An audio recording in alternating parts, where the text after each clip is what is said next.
Zdravo! Iskanje koristnih virov na spletu je lahko bolj zahtevno, kot se sliši. V poplavi informacij včasih prej izgubimo čas in živce, kot pa najdemo tisto, kar nas v resnici zanima. In čeprav sestavljanje lestvic najboljših ni enostavno, smo za vas poiskali 5 virov, za katere se vsi strinjamo, da vam bodo prišli še kako prav. Jure, razkrij naš izbor 5 najvirov za inženirje. Lepo pozdravljeni v tokratnem namigu meseca. Moje ime je Jure Kamnik in predstavil vam bom 5 sklopov različnih spletnih strani, kjer najdete marsikaj zanimivega in uporabnega za svoje delo. Začel bom s spletnimi stranmi oziroma vsebinami na ptc.com.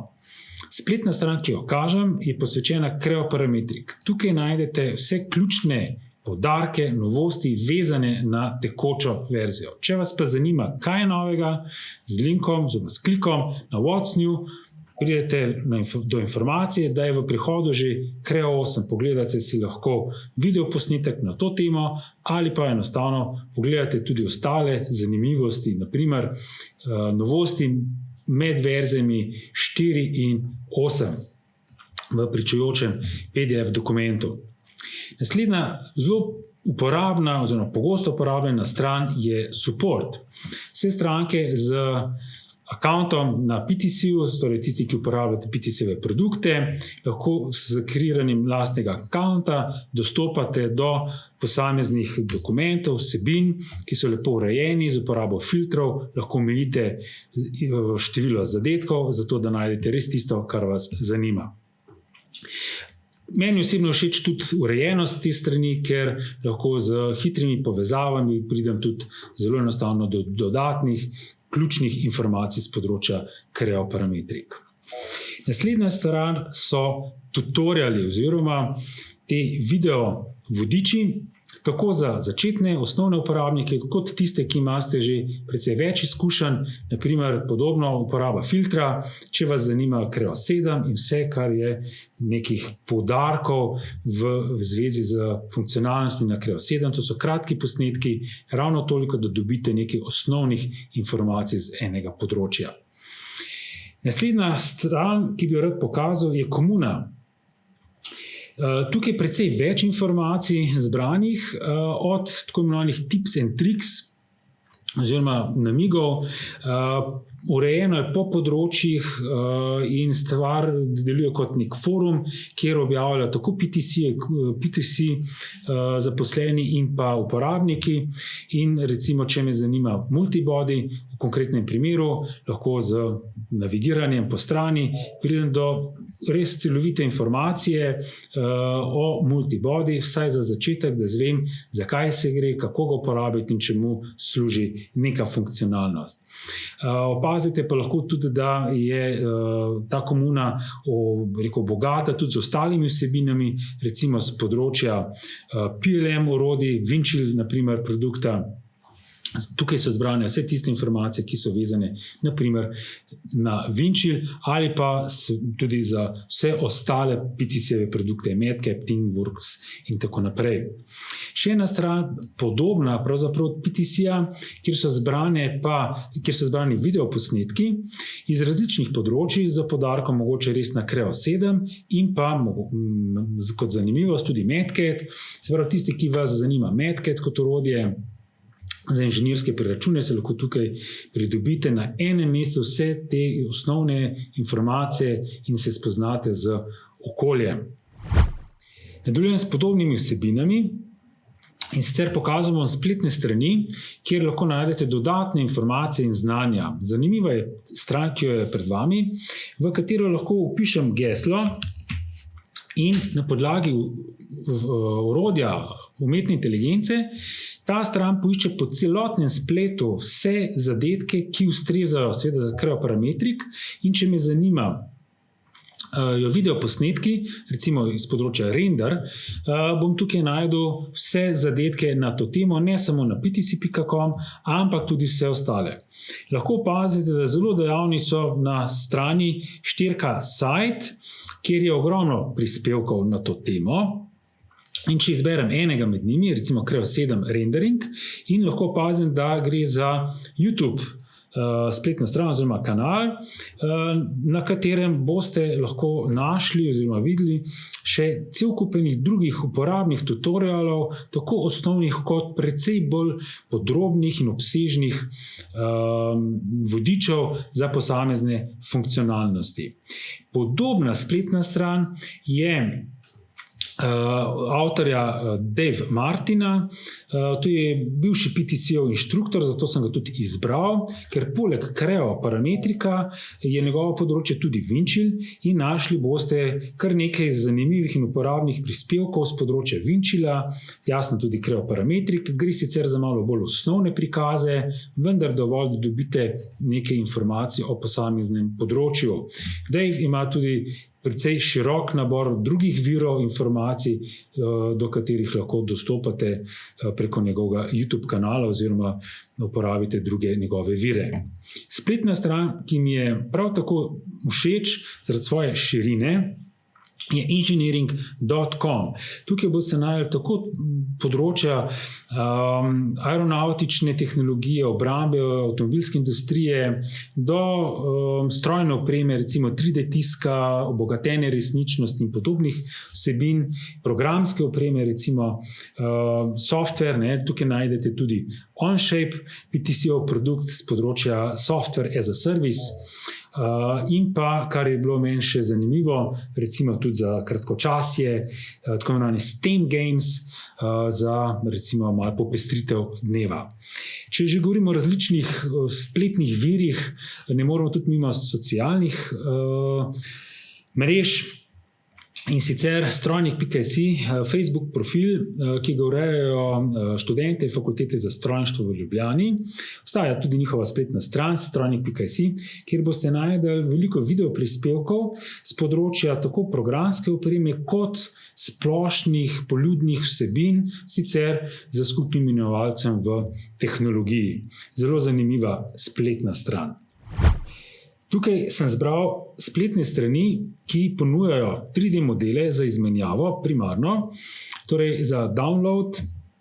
GrabCAD je ena od teh strani, ki jo najbrž mnogi že poznate. Sam sem jo pa izbral tudi zaradi tega, ker najdete gor razna navodila, naprimer za nekoga, ki se prvič sreča z 3D tiskom, kako ustrezno model pripraviti, zato da bo 3D model tudi dobro natisnen. Seveda pa je osnovna knjižnica, kjer je zelo širok nabor različnih modelov, 3D modelov, motorjev, avtomobilov, strojev in naprav in neodvisno pravzaprav od programske opreme, ki jo izberete. Podobna spletna stran, Trace Parts, mogoče nekoliko bolj osredotočena na samo industrijo, z uporabo gesla dostopate do zelo široke, bi rekel, bogate knjižnice, lepo urejene, zaradi tega tudi ta stran všečna, ki so po panogah ti modeli urejeni, tako da lahko zelo hitro najdete pravzaprav ustrezen model. Bi pa v tem trenutku tudi pokazal še v Creo okolju, da lahko tudi znotraj Creota dostopate do spletnih strani, ki ponujajo 3D modele. V tem primeru bom pokazal, da lahko preko config opcij aktivirate dodatne zavihke, zato da so stalno prisotni v vašem vmesniku, torej ne samo Audax nastavitve, ki so v osnovi prikazane, ampak tudi ostale, naprimer Creo 7, tak, ki sem ga v štartu pokazal, podnita se za bazo znanja in pa naslednja PTC-ov portal za izmenjavo oziroma za download 3D modelov, splošno znanih proizvajalcev, recimo Festo, je že eden tistih, ki ga verjetno vsi poznamo, no in tukaj najdem različne modele njihove. Kot zanimivost, ko sem tole malo pregledoval, sem opazil, da so nekateri njihovi modeli opremljeni tudi z slovenskimi nazivi oziroma ti parametri za lažje razumevanje. Model seveda lahko prenesete. Podoben page oziroma spletna stran 3D Model Space vsebuje mogoče malo bolj splošne modele, naprimer kolesa, ročaje, ležaje in podobno. Ravno tako z accountom prosto lahko prenesete te modele v svoje okolje. Tukaj bi pa želel predstaviti našo domačo stran oziroma nekaj poudarkov z naše strani. Zagotovo eno meni bolj pomembnih so novice in vsebine. Hkrati tudi malo apeliram na vse uporabnike, da si kdaj pogledajo naše strokovne vsebine, v kateri imamo zbrane nasvete in trike, namige meseca, webinarje in podobne vsebine, ki jih pripravljajo kolegi. Ti prispevki so zelo osredotočeni, fokusirani, kratki, običajno toliko, da dobite dovolj informacij o kakšni stvari. Namreč pogosto nas kličete, linija je lahko zasedena in odgovor se pa pravzaprav skriva že na naši domači strani v obliki teh prispevkov, ki jih redno objavljamo, in še enkrat toplo priporočam, da gledate in pobrskate na koncu tudi današnji prispevek, se bo znašel v kategoriji namig meseca. Hkrati bi pa izkoristil za vse tiste, ki imate doma mogoče šoloobveznega otroka, dijaka, študenta, študentko, da pogleda našo kategorijo fakultete in šole, kjer si lahko, in seveda, če ga zanima strojništvo in modeliranje, prebere nekaj več o Creo in seveda brezplačno prenese programsko opremo za testiranje ali pa pravzaprav za delo v šolskem procesu. Tukaj bo našel tudi druge zanimive vsebine, recimo naš nagradni natečaj, ki ga tradicionalno objavljamo tudi letos, že mislim, da 12. zapored. Audax je aktiven, da tako rečem, tudi na LinkedInu, kot še eno tako omrežje, kjer zbiramo oziroma objavljamo različne prispevke, bodisi iz 3D tiska, IoT-ja ali drugih področij. In pa še mogoče za konec tega dela Audax nastavitve, lahko ste že opazili v prejšnjem prispevku, Audax nastavitve v Creo 7 so precej posodobljene, spremenjen grafični vmesnik. Ne bom vas moril z vsemi možnostmi, bi pa zelo rad opozoril na navodila, ki jih smo pisali, oziroma je kolega spisal in so zelo dobra, natančna, popisujejo vse te funkcionalnosti, ki jih najdete v Audax nastavitvah.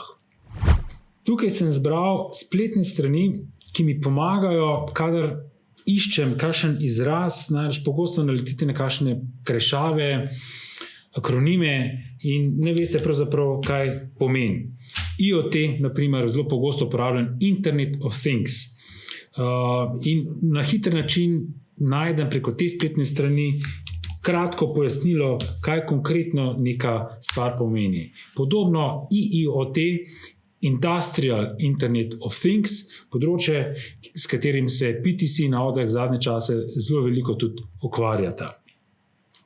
Podobna spletna stran, Tech Terms, je pravzaprav zanimiva zaradi tega, ker ima lepo urejeno in sortirano oziroma klasificirana področja od interneta, hardware, software in pa naprimer čisto uporabne zadeve, file formats, če koga zanima konkretno neka končnica datoteke, bo tu noter najdel pojasnilo za naprimer datoteke s končnico JSON, kaj je pravzaprav to pomeni, primer uporabe, nekaj takih koristnih informacij na to temo.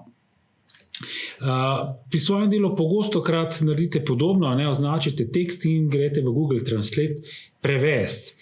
Ker nam je Google Translate že znan, bi pa rad pokazal eno drugo orodje, DeepL, na katerega me je opozoril kolega, in z dvoklikom na Ctrl+C boste dobili instanten prevod označenega besedila. Ta prevod je precej dober, ne potrebuje veliko dodatnih posegov, urejanja, tu in tam kakšna vejica mogoče, in besedilo lahko hitro kopirate v clipboard ali pa enostavno vstavite v nek drug dokument.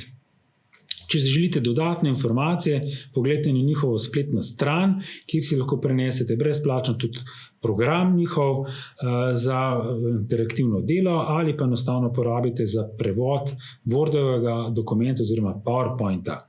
In čisto za konec še zadnja stran, slovensko-angleški strojniški glosar, sicer nekoliko starejšega datuma, vendar mi je všeč, ker so zbrani izrazi iz strojništva, seveda prevedeni, in zraven se nahajajo tudi viri, kjer lahko poiščete dodatne informacije o kakšnem izrazu.